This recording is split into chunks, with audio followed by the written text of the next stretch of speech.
väike kuusepuu. Saabus detsember. Kõik inimesed olid vaimustuses, et metsa kuusepuud tooma minna. Oli 1. detsember. Mitmed pered läksidki kuusepuud otsima. Väike kuusepuu lootis, et sel aastal viiakse ka tema sooja koju. Aga nii ei läinud. Detsembri 2. päeva hommikul ärkas tüdruk nimega Triin üles.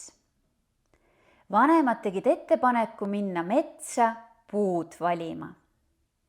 Triin oli sekundi pealt nõus.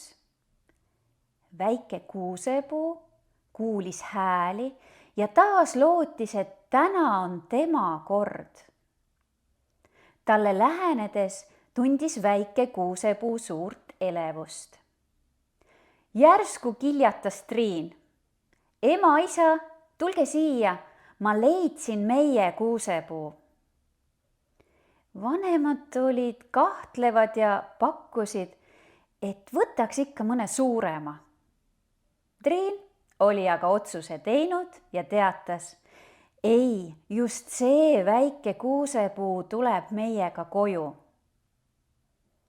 Vanemad nõustusid ja suure rõõmu saatel viidigi väike kuusepuu sel aastal tuppa sooja.